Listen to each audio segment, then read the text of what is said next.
Daur nitrogen.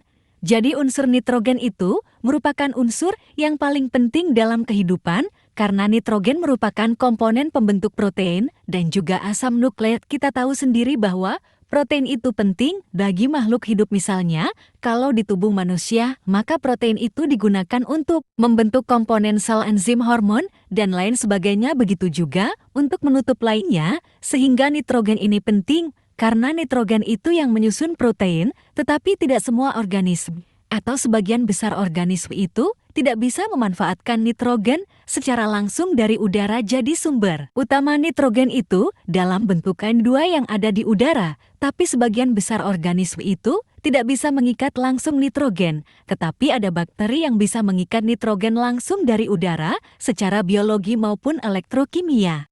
Nah, contohnya adalah ada bakteri Rhizobium dan Azotobacter. Kedua bakteri ini bisa mengikat langsung nitrogen yang ada di udara. Bedanya apa? Kalau Rhizobium ini dia bersimbiosis dengan tumbuhan kacang-kacangan. Jadi Rhizobium ini merupakan bakteri simbiotik yang bersimbiosis dengan tumbuhan kacang-kacangan untuk mengikat nitrogen. Jadi ini simbiosisnya mutualisme. Nah, sedangkan Azotobacter itu tidak perlu bersimbiosis. Ya, jadi bakteri Azotobacter ini bisa mengikat langsung nitrogen dari udara. Selain itu, ada juga alga biru yang bisa mengikat nitrogen secara langsung, yaitu ada nostoid dan juga anabana. Nanti nitrogen tersebut akan diubah menjadi nitrat dan nitratnya inilah yang akan diserap oleh tumbuhan. Jadi tumbuhan menyerap nitratnya nanti digunakan oleh tumbuhan dan disimpan oleh tumbuhan untuk membentuk protein. Berarti jadi protein nabati. Kalau misalnya herbivora di sini domba makan tumbuhan, maka domba ini akan mendapatkan protein nabati. Nah, protein nabatinya dirubah menjadi protein hewani.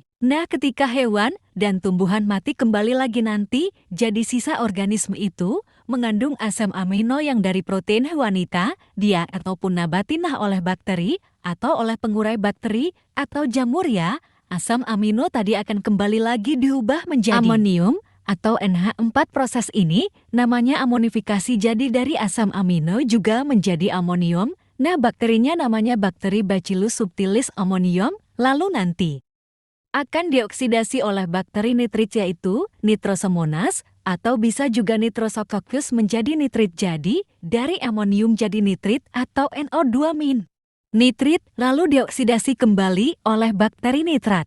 Contohnya nitrobacter menjadi nitrat. Nah, proses ini namanya nitrifikasi yang dibagi menjadi dua, berarti ada nitritasi yaitu pengubahan amonium menjadi nitrit dan ada nitratasi yaitu pengubahan nitrit menjadi nitrat.